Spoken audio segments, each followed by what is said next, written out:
So very, very warm welcome to the new online Wednesday night format for Buddhism, our Wednesday night Buddhism class. My name's Maitrinara. I'm an ordained Buddhist in the Triratna Buddhist order, and I'm also a teacher at the Brixton Buddhist Community. So so we're going to be developing this ongoing program in response to the situation now as it's unfolding, and we're going to be putting on regular live streaming events and also Zoom interactive forums. So the best thing to do to kind of get tuned in and get aware of all the things that are going to be going on is to subscribe to our YouTube channel. So subscribe to the YouTube channel, and also you can see our website for all the details as well. Okay, so what we're going to do tonight is we're going to do a short body scan. So just a way of kind of settling us in to the evening, and after that I'm going to be giving a talk on what the Buddha said about illness. And then after that, what's going to happen during that talk is that you're very welcome to write in comments or questions or reflections into the chat room as we go along, and then there'll be a opportunity through the talk where we'll be able to get into any of those reflections or questions. Okay, so yeah, just if anything occurs to you as we go along through the talk, just pop it into the chat box, and we'll get to that later on. So there'll be the talk, and there'll be a chance to answer some of those questions, and then after that there'll be a break. In true Buddhist tradition, we can get ourselves a cup of tea, and then you can, if you want to, you can tune into the Zoom interactive forum, where we'll be able to just basically go through anything that's come up from the talk, anything that's kind of interested you, or anything that's going on for you in relation to all this at the moment. So you can find that, that'll be in the chat box. You'll be able to find a link to that. So yeah, that's what we're going to be doing. So before we do that, we're going to salute the shrine. So when we salute the shrine, what we're doing is we're really just acknowledging our highest values as Buddhists. So we're acknowledging the Buddha and the qualities of the Buddha. We're acknowledging the Dharma, which is the kind of way to develop those qualities in ourselves, and we're going to be celebrating the Sangha as well. So that's the community of people that are following Buddhist teachings. So if you want to, if you know the salutation, we're going to do it in unison. So just salute along with me.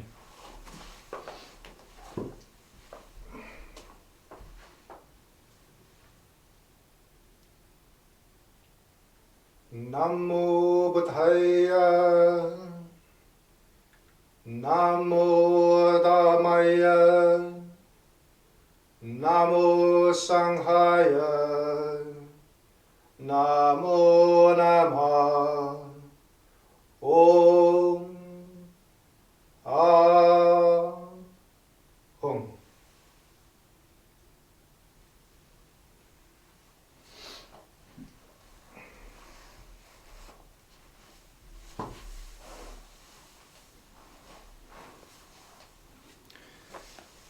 Okay, so you don't need to get in any special cushions or anything like that. Just sitting wherever you are. Just get yourself comfortable, and we'll just go through a kind of 5-10 minute body scan where I'll just be kind of guiding us through the body, and you're just kind of contacting the sensations that are present there. Okay, so just bringing awareness to the sensations of the body. Okay, so just settling ourselves in for a period of body awareness.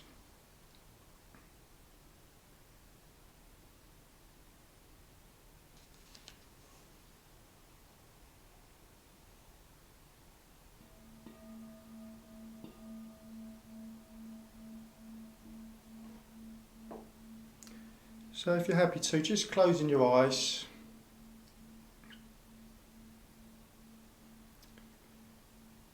And just start to experience with your eyes closed. It's quite a different world. So you can start to really notice the sound that's going on around you.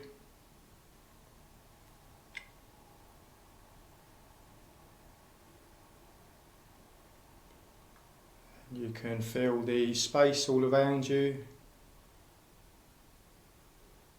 in which that sound is kind of emerging and subsiding.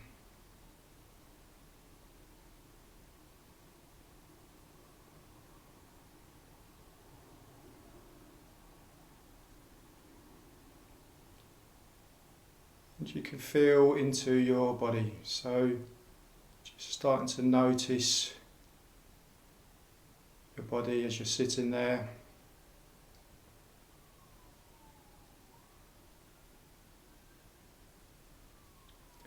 Just getting a general sense of how you are just now. If you're feeling a bit wired, a bit busy, or maybe feeling quite relaxed, just getting a general sense of how you're doing through the body.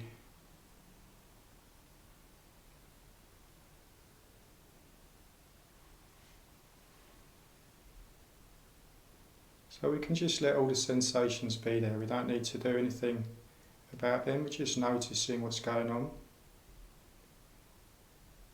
One area that we can feel quite a lot of sensation is this area in contact with the ground. So in contact with the ground through our feet and our legs. If we're in the chair, we can feel the sensations of the sitting bones and the buttocks on the chair.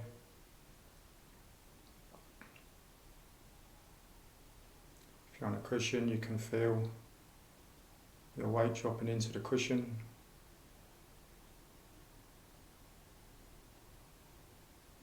So we're just tuning into those sensations, that sense of aliveness, of contact.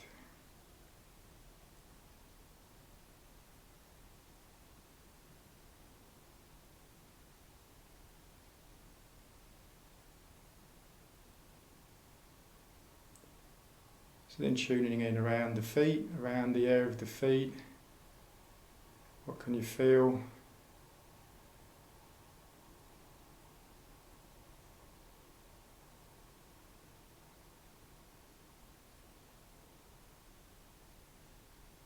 Maybe there's temperature, a sense of contact, a sense of slight tingling or aliveness.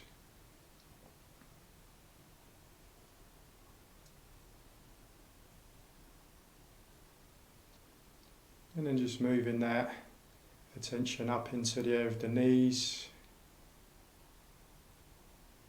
into the hips, and into the sitting bones and buttocks. And just see if you can start to allow your lower body, your legs to really just start to relax and soften down into this contact, just to create a foundation for our posture here. So you're just feeling your way into softening your legs.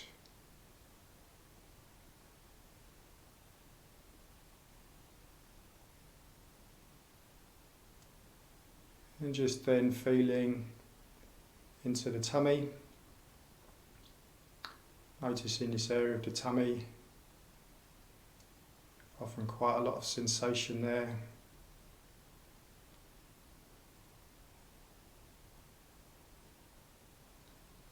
Particularly notice if you're holding on at all, so if there's any gripping or holding on in the tummy, what that feels like.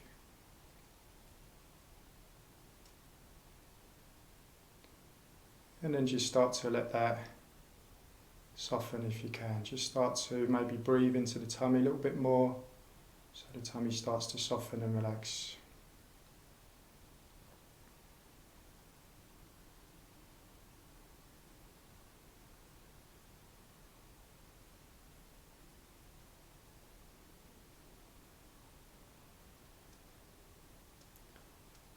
And bringing your attention up into your back, feeling as much of your back as you can. Some areas have more sensation than others.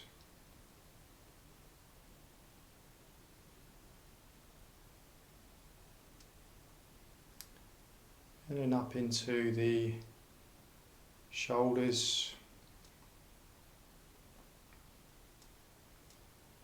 Noticing the space of the shoulders, sensations there.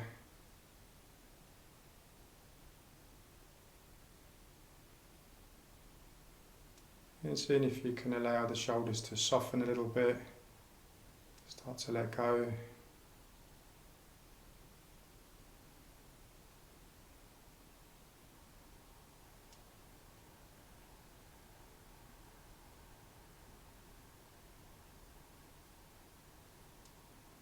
And bringing your attention up into the head, into the scalp, into the temples.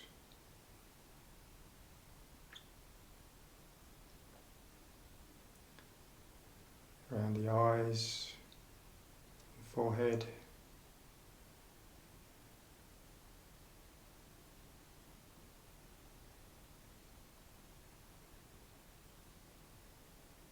And then just seeing if you can allow the eyes to soften somewhat.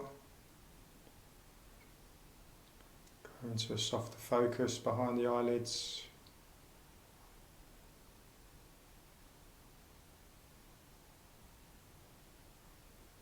Just allowing any sense of strain just to soften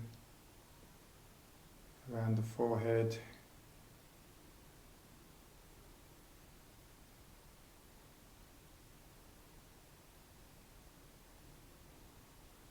And also the mouth, that need to hold any particular expression in the mouth. We can just start to allow the mouth to rest, the face to rest.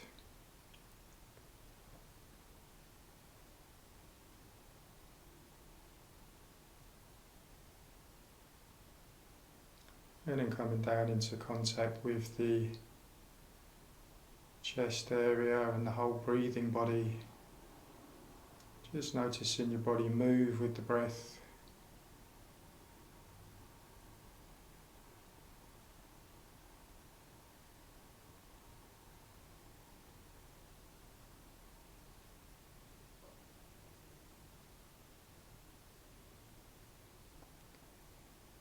Allowing any sensations to be present in the heart centre, around the chest, where we hold a lot of emotion, just breathing into the area.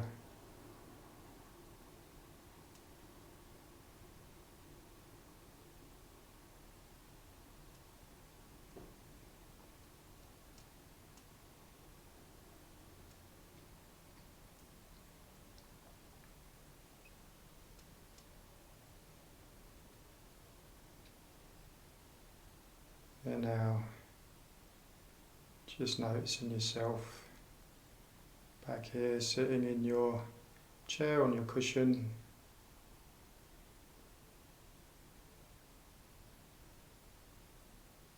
Start to let go any effort you're making.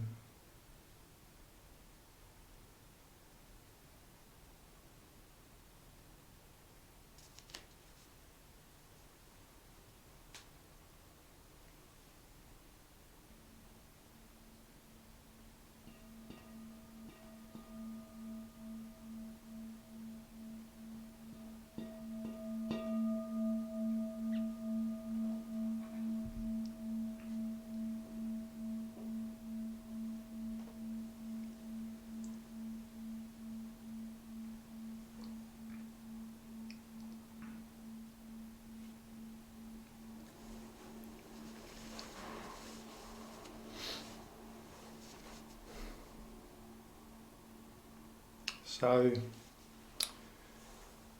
what the Buddha said about illness, of course, we picked the topic as a response to what's happening for all of us just at the moment and into the future. So, I felt like a relevant topic for these strange and concerning times.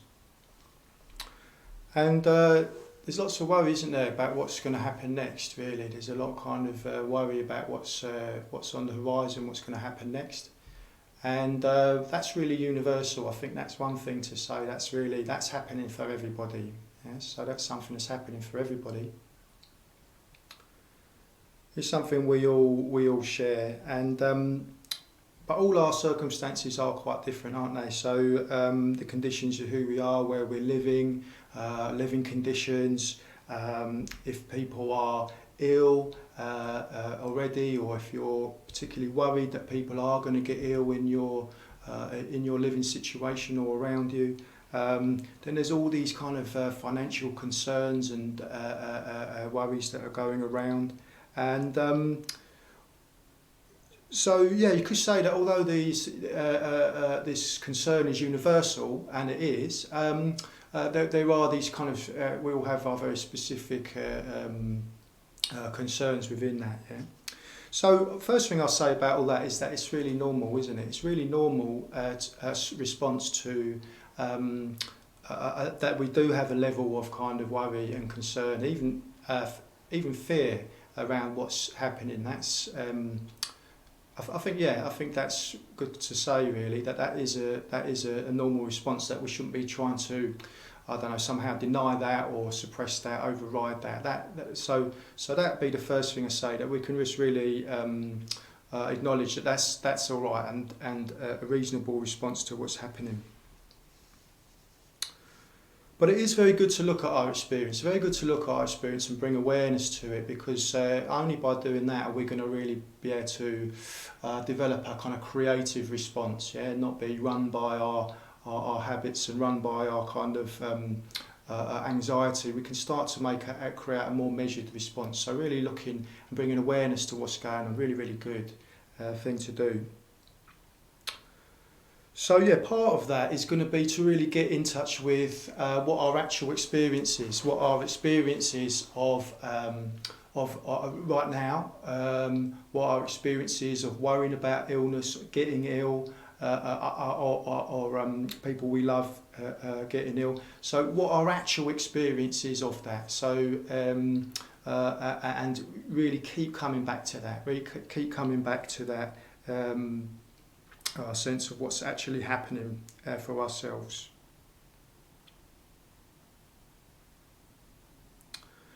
So it's interesting, I've been talking to various people, as we all have, haven't we, who've been getting on the phone, getting on the WhatsApp, getting connected with people, finding out what their experiences are of what's happening. And one friend I talked to today as a flatmate of hers who is ill.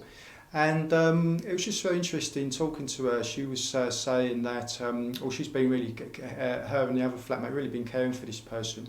And she's just been saying that there's this elevated kind of tension as a result of that. There's this kind of, the body is just, she's feeling more tension in the body. And really, that's just normal, isn't it? That's just a physiological response to stress. That's that kind of fight or flight impulse. So that's something that we can notice. It's just that kind of raised kind of tension in the body. And of course, she's spending a lot of time looking things up and googling things and working out what to do. And that is also really understandable, isn't it? To inform ourselves and to understand what's going on and what to do. But so our minds and body are going to ramp up in these conditions. But what about what happens when it escalates, and it's kind of accompanied by this tendency to really over-proliferate with thought? Get into kind of catastrophizing, get into kind of excessive anxiety, even panic. So what I'm saying is it's clearly pragmatic to be concerned, and that's entirely useful. Like, how do I inform myself about what's going on? What do I do next? How do I look after myself and others? But so how do we distinguish between this and this kind of this excessive or unhelpful kind of response, which Well, one way to kind of start to notice is that these type of responses, the excessive kind of these excessive responses, tend to kind of isolate us. They tend to separate us, tend to constrict us into our experience. Yeah, both physically and emotionally, mentally, we start to tighten up. Yeah, so that's something we can start to notice. Yeah. So, and it's also, it makes us more prone, doesn't it, to kind of fear, really. You know, when we're in that kind of overblown response, we're more propensity to fear, and that will affect what we do, and will affect people around us. Yeah? So it's good to start to, well, how are we going to start to distinguish what is pragmatic and what is useful, and what is an overreaction? Yeah. So basically, yeah, I'm going to be looking at what the Buddha said. Well, he had things to say about illness. He lived in India 2,500 years ago, where people really got ill. You know, there was much less healthcare. That kind of that interground between health and being unwell was probably much more kind of in your experience, in your daily experience, than maybe it is for a lot of us most of the time. So yeah, he had something to say about illness. So, and hopefully, yeah, what we'll do is we'll get into some of these ideas that the Buddha had about illness, and hopefully it will help to develop a perspective. So we'll try to, amongst us, develop a perspective, a useful perspective on this. Yeah. So yeah, as I said before, just do write in with questions on the chat box, and when it gets to that point, we'll field those questions. So if things occur to you as we're going along, just type that in. Okay, so where I'd like to start is with the Buddha talking about the 4 sights that he encountered as a young man before he set off on his quest for enlightenment. And well, he'd been brought up in real luxury.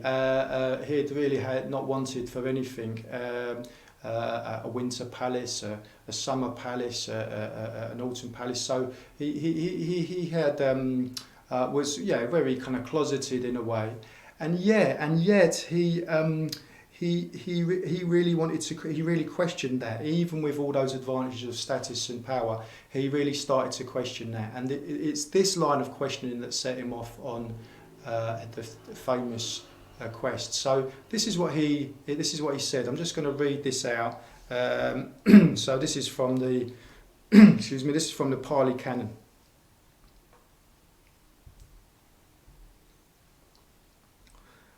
So he says, "Whilst I had such power and fortune, yet I thought, when an untaught ordinary person who is subject to aging, sickness and death, not safe from aging, sickness and death, sees another who is aged, sick or dead, he's shocked, humiliated and disgusted, for he forgets himself is no exception. But I am too subject to sickness, aging and death, so it cannot befit me to be shocked, humiliated and disgusted on seeing another who is sick, aged or dead." So when he considered this truth in relation to aging, he says that the vanity of youth entirely left him.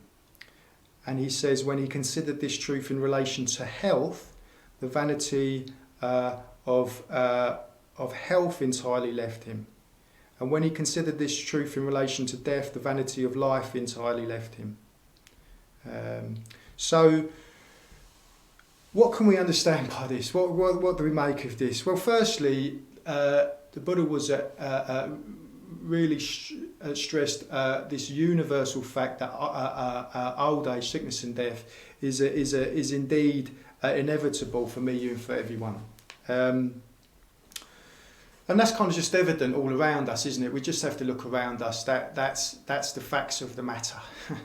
And yet, so what is this vanity that the Buddha is speaking of. And so I looked up the dictionary definition for vanity. And what it said is excessive pride or admiration of one's own appearance or achievements.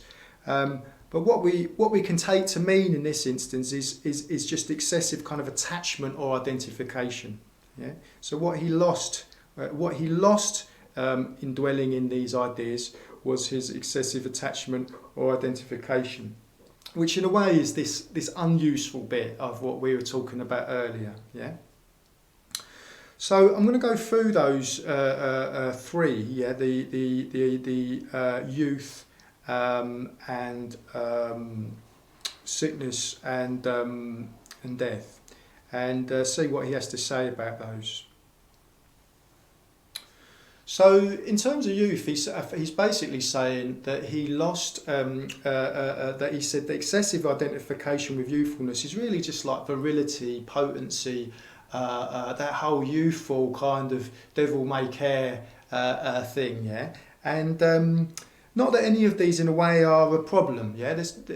He's not saying that any of that is a problem, but he's just saying that excessive pride in any of those attributes can lead to suffering, because what happens is when the youthfulness is threatened by aging, in this case, well then you're going to become unduly upset, unduly worried. You know, you're going to suffer beyond the kind of extent of your aging, if you see what I mean. Suffer beyond the extent of the wrinkles and the propensity to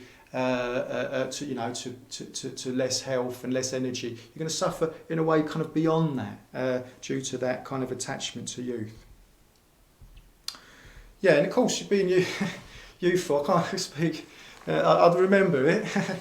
Being youthful has its advantages. You've got more energy. You're much less likely to become sick or unwell. Less aches and pains. You don't. I've started sighing when I sit down in a chair. You know, so just you don't do that when you're young, do you? So you has its advantages. But how do we distinguish how much of this dwelling on these advantages is pragmatic and how much of it is excessive? How do we start to work out for ourselves how much of this is the vanity that the Buddha is talking about? I'm going to come back to that. Yeah? So what about the vanity of health? Well, in this case, what the Buddha is talking about is an excessive pride or attachment or identification with the healthy status, with our status as a healthy being. And that's really, that can be really threatened by illness. I know what it's like. It really does feel like, like it's weird, isn't it? I found myself, at times kind of shrinking back from human contact. Really painful in a way, this sense of kind of shrinking back from human contact that where you don't want to being kind of infected somehow. So there's this protectiveness around our health there. It feels uncomfortable, doesn't it? And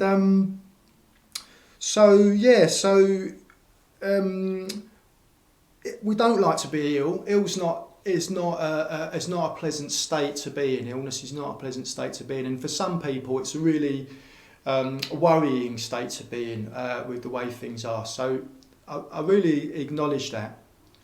But there is some thing to be. I think there's something to be interest to be got, or some profit to be got from looking at this excessive extent of being worried about our healthy status, which kind of is beyond the physical pain and suffering of the illness, if you see what I mean. Even beyond the physical pain and suffering of the repercussions of illness. So in a way, it's a psychological suffering, and the Buddha called that the second art. So the first art is all the discomfort, all that comes with being ill.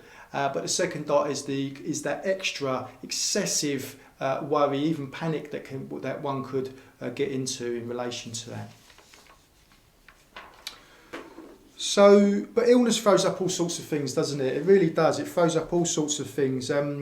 I don't like being ill. No one likes being ill. Me personally, when I lie there being ill, I think what's on the line is my sense of being potent in the world, like a kind of sense of like being effective and potent in the world, which really is challenged by illness. In a way, even my sense of security, my sense of self, my sense of being somebody in the world is a kind of challenge. You're out of the game for a little while, aren't you? And that brings all sorts that has all sorts of concern attached to it. Now, I'll say here there are caveats, aren't there? So I've been talking about getting a bit unwell. I've never been really unwell, and of course in this situation, there is risk of people of being really unwell, isn't there? So either yourself or others. And so there's there are genuine concerns about that. I really don't want to make light of that. There are genuine concerns about being ill, and all the financial implications and security implications for us and our loved ones. But again, let's just come back to for a moment just to what is pragmatic in that concern, and what is what the Buddhists talk in the vanity of health. What is excessive, what is overblown, what is unhelpful. And again, I'm just going to come back to that. And finally, there's death. So death is, it's again in the Buddhist time, it would have been quite kind of visible. It would have been visible, and so he would have been talking really out of his experience of encountering death. And the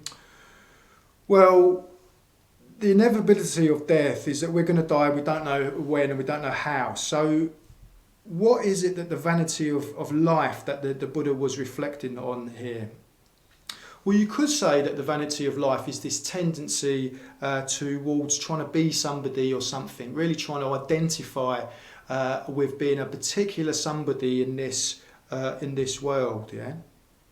And of course, that is ultimately going to be threatened by a death, yeah. So we don't know what happens after death. Nobody knows. Ideas that the lights just go out after death are just as much supposition as anything else. So we don't know what happens. So we don't know what our experience, what will happen to our experience, but of course it has all kinds of repercussions for the others as well. So it sounds shocking. It sounds it sounds outrageous, doesn't it? But how much of our fear of death is pragmatic and useful, and how much is this excessive vanity or attachment to life? Yeah, and I'm gonna come back to that. Well, actually, I've come to it now. So I've come to it now. So what really seems to be emerging here out of this line of questioning is how do we distinguish between reasonable pragmatic concern and an unhelpful fear and attachment? How do we do that? Well, one way we can kind of find our way into this area is by kind of locating the difference, or looking at the difference between our sphere of influence and our sphere of concern. So our sphere of influence is really, it's the extent to which we can affect a situation with how we act, with what we do, with what we say, even with what we think and plan. It's the effect that we can have on the situation, yeah. And that includes our internal situation, if you see what I mean. It's not just our external situation; it's always also our internal situation. Yeah. So what we our sphere of influence is what we can do to affect that, both internal and external worlds.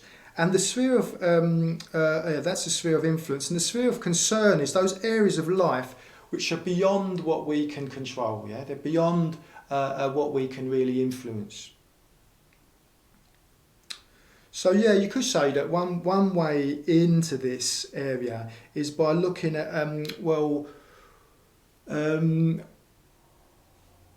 what constitutes excessive anxiety is this urge to control what's beyond our sphere of influence. Yeah, this deep-seated urge to control what's beyond our control. And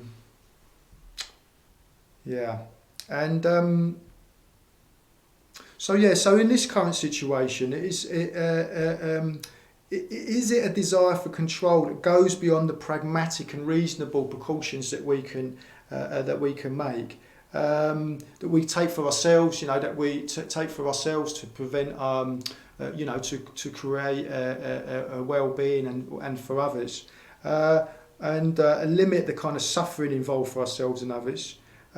Or is it this kind of unhelpful descent into self-absorbed concerns that kind of they're very limited to us or maybe a select few of loved ones. And what that induces in us is this sense of kind of isolation, this sense of separateness, even panic, even just induces us in this sense of panic, this sense of disconnection. That might be one way to really look into this area of pragmatism versus this kind of vanity that the Buddha is describing. Interestingly, this is a really famous period in the Buddha's life, isn't it? This is this period where he saw the four sights, and so far I've only elucidated three of them, but the fourth one is when he saw the holy man, a ragged,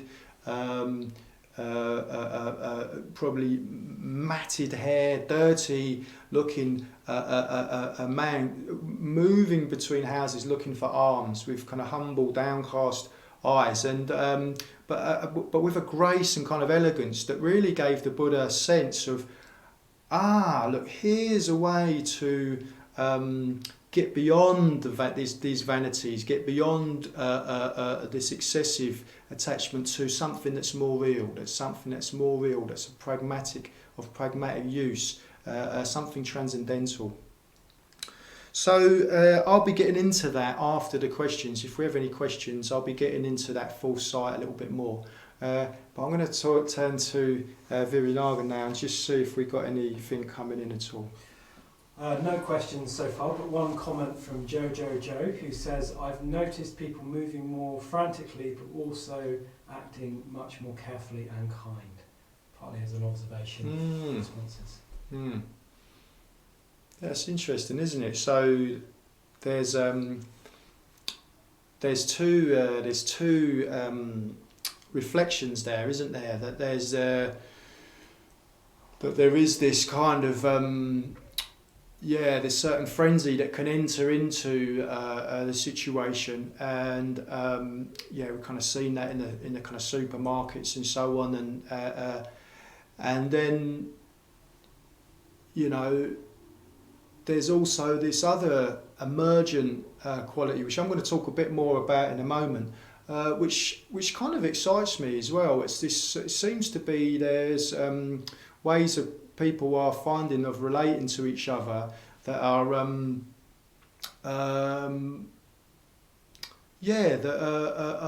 moving away from this disconnection and narrowing down, away, kind of moving towards each other. I'll be exploring that a bit more in a moment, but I just find that really kind of heartening. Some of the ways that people are innovating and to reach out to people, but also just the kind of basic human connection. Well, certainly I've called my mum much more this week than I have in recent months. So it's kind of there's much more. I think there is more checking in on people, and that's I think that's really encouraging, isn't it? Okay. There's another one. Oh yeah. Gary Burwood do you think, as awful as the situation is, it could open up something better? Oh yeah. Yeah, hi Gary. Yeah, gosh, hard to know how to answer this one, isn't it? Because it's so unclear how everything's unfolding. It's changing such a pace, isn't it? So it's hard to know, kind of in a way, what's happening, even going to be happening next week or next month. So there is that uncertainty, isn't there? But like I said, I think there may be something of real value that does open up as a result of this. I think there might well be. Well, thanks for the question. I'm going to actually, you kind of preempted me there, because that's actually what I'm going to talk about next, in the next part of the talk. So, thanks for that question. That's it for now.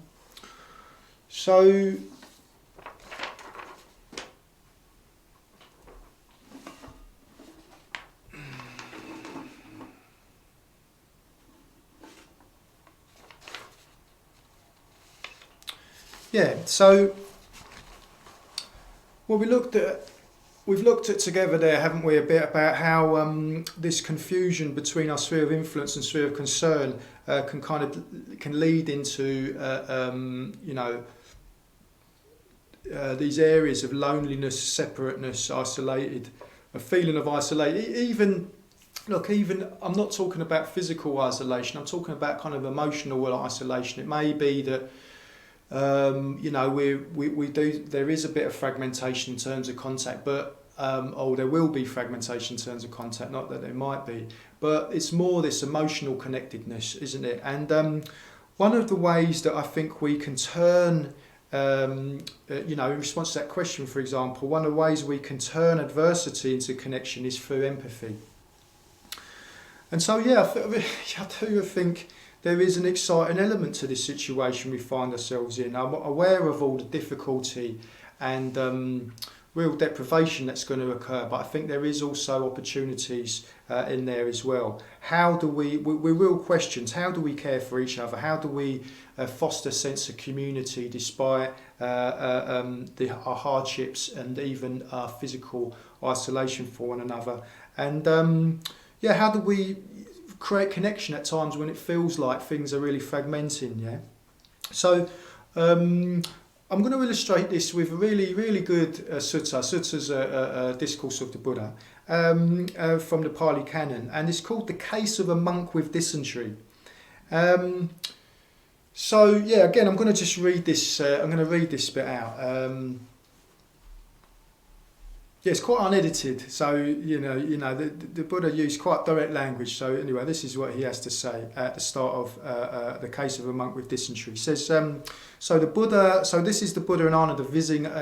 Well, it wouldn't have been a Buddhist monastery, but it certainly would have been a sangha. It would have been a collection of practitioners in his time that would have been gathered together to practice the Dharma. And so this is what he says. So now at that time, a certain monk was sick with dysentery.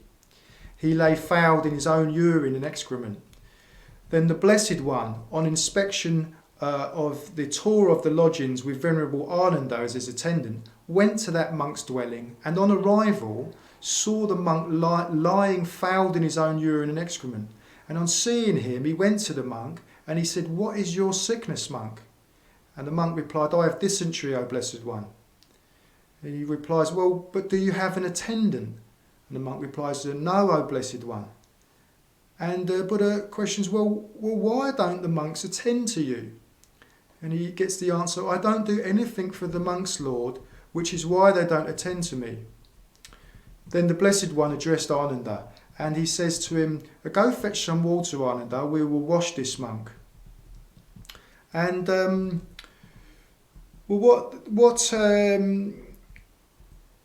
what he then asks, who's he asking here? Who's he asking? Then he asks, well, why don't the monks attend to him?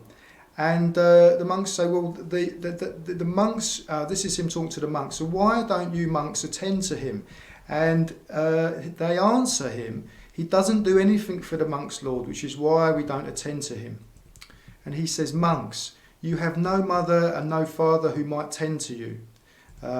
Meaning they've gone forth into this Dharma life, into this spiritual life. So you have no mother and no father who might tend to you. If you don't tend to one another, well then who will tend to you? Whoever would tend to me as the Buddha should tend to the sick. So yeah, I'm going to say a little bit more about that sutta, that reading in a moment. But I just wanted to say that I've been reflecting with my friends a bit recently about how influenced I am by people in various ways. I'm influenced. I'm much less stable than I would have liked. When I'm talking to someone that's a little panicky and a little bit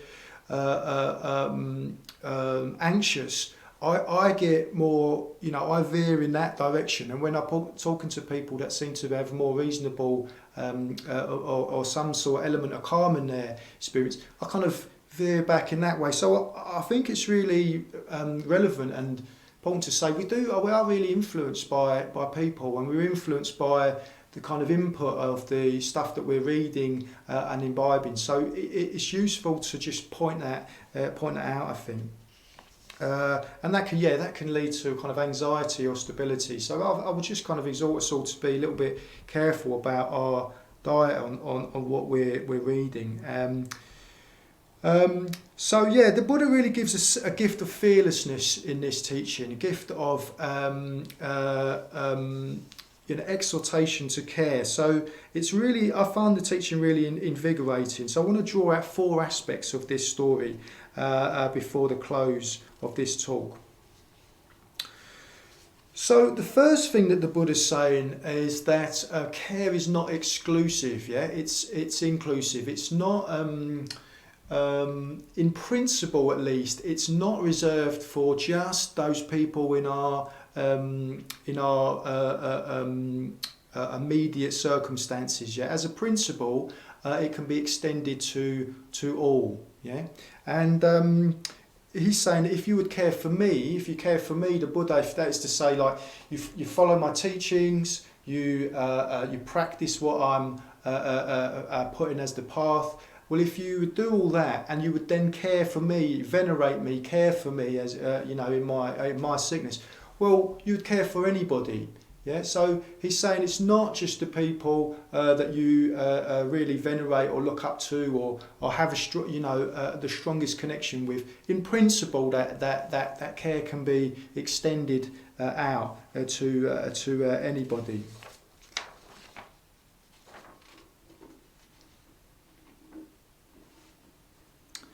And then the second thing he gets the monks to do is he gets them to empathise. He gets them to do that by asking, well, what if it was you? What if it was you that was getting ill? What if it was you that was experiencing all that discomfort? Would it be like for you? And in that way, he gets them to consider, like in a way that, going back to what I said before, he gets them to consider the vanity of their position. Yeah, he gets them to look at, they're shocked, they're humiliated, they're disgusted by this situation, and they've forgotten that they are not an exception. That all that experience is there in potential for them as well. So that's really a good way, isn't it, to reach out, at least kind of emotionally, to engage with people and start to think about, well, what is their experience? And he's kind of encouraged them, exhorting them to care for one another by empathising.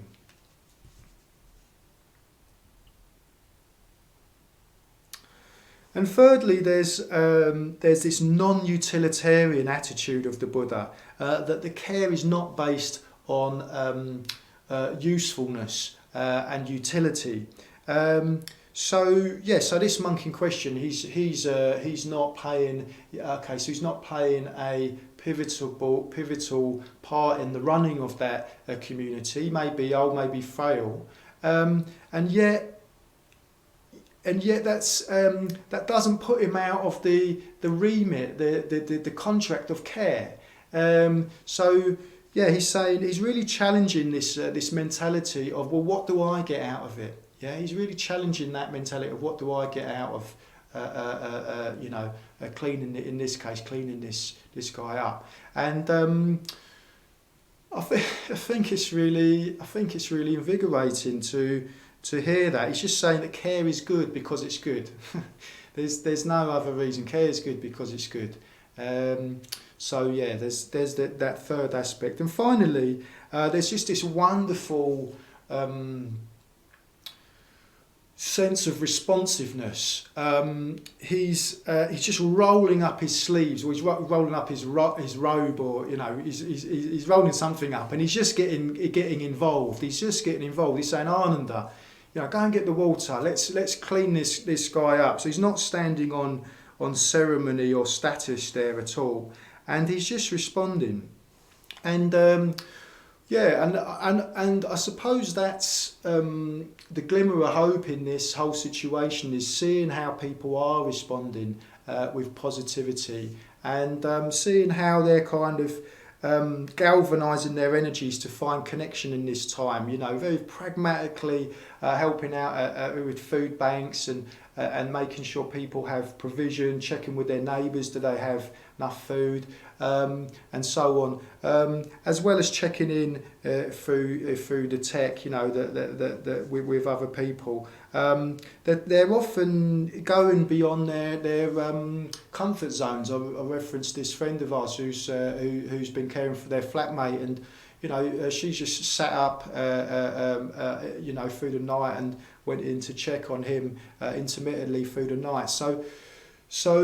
But what's really interesting is that, talking to her about it, she said, although they're isolated, the three of them in the house, they've developed this real sense of connection, of communication, and ability to really say what's going on for them. Yeah, really ability to really say what's going on for them, whether that be unpleasant as that might be, and that's bringing them into closer connection. So I don't think it's sentimental. Yeah, it's not a meme on Facebook. I think there is a genuine possibility for real solidarity of community and connection in this time. So I feel like that's beholden on all of us, really, isn't it? To kind of follow that thread, really. And it's particularly important, isn't it, because of the sense that things are withdrawing and separating at the moment. Yeah, things are withdrawing and isolating and fragmenting at the moment. So finding creative ways to make connection, I think, is vital.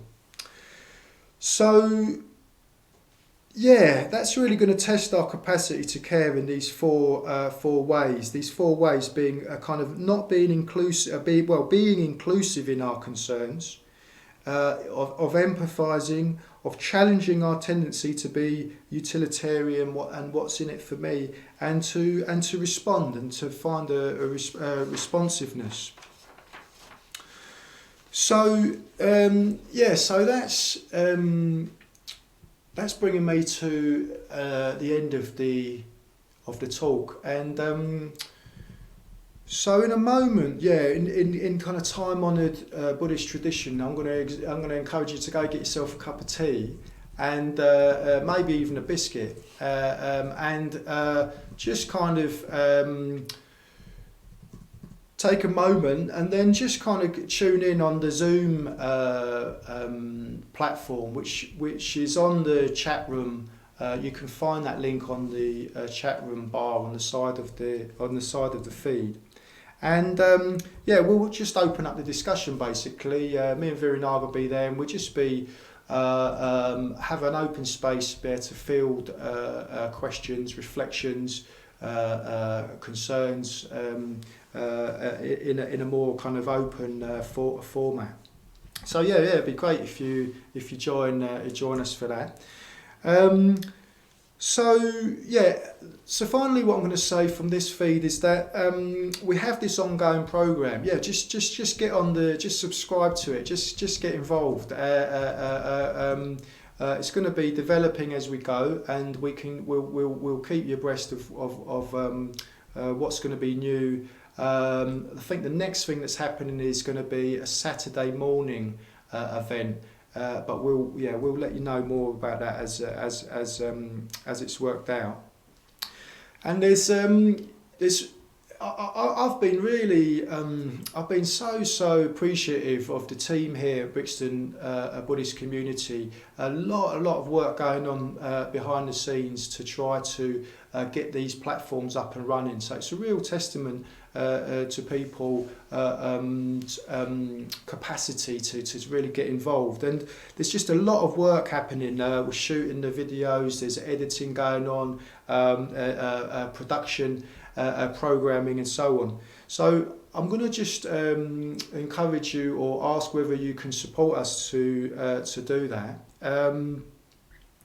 And there's a link in the description on the YouTube page to the wonderful.org site. So yeah, you could go to that site and just I think it's relatively straightforward to make a donation. It's obviously less easy than making a donation on our normal Dharma bowl. So what we're suggesting is, if you wanted to, you might just decide to give a monthly donation, or monthly donation. Well, not a monthly donation, just something that kind of, just take you through a few classes to save the faff of going back and forth. So that brings me to the end of the feed. I'm just going to finish with a 3-minute breathing space, just to settle us down. So again, just a space to let the words and let everything that's been going on just kind of settle. So again, you don't need to do anything particular. Just get yourself comfy. Maybe just settle back into the chair or sitting on the cushions. And I'm just going to lead us through this short breathing space, which is also something that you can use through the day as well. A quite helpful tool to use through the day if things are feeling like they're getting a bit too much. So yeah, just closing the eyes and just taking in your experience as it is, without thinking it should be this way or that way, just taking your experience in as it is, but particularly noticing your sensations of your body,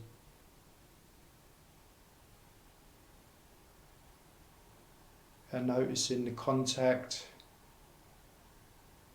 with the ground, something you can really trust, feeling that contact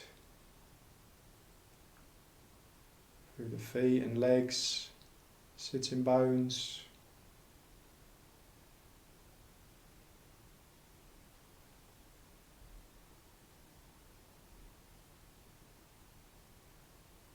and then noticing any tension you're holding in the tummy.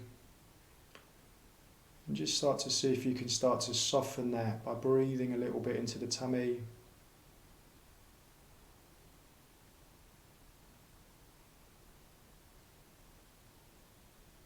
And the shoulders, softening in the shoulders and through the face. And then just really coming into contact with your breathing body and just following the breath, just however it is.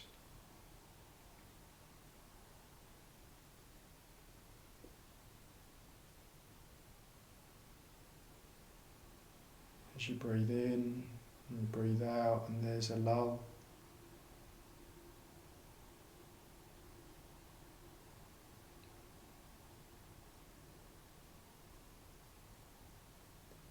And noticing where you feel that most in the body.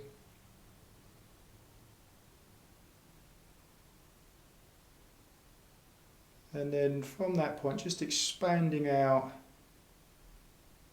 to include more and more of your body. So you're infusing your body with the breath.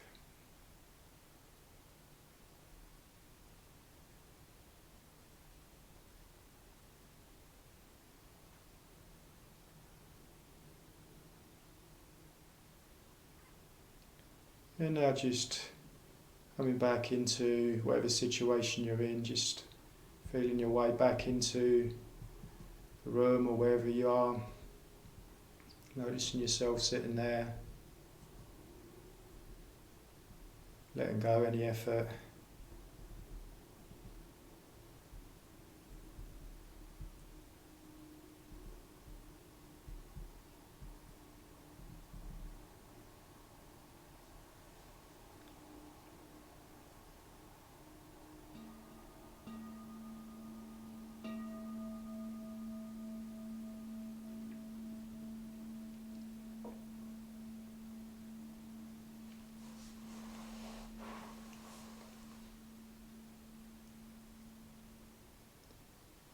So thanks for joining us on this feed, and hopefully see you live and direct on the Zoom platform at 9:45, or just it might be a bit of a faff getting that going for yourself. So just tune in whenever you want, but we'll be live from 9:45. Okay.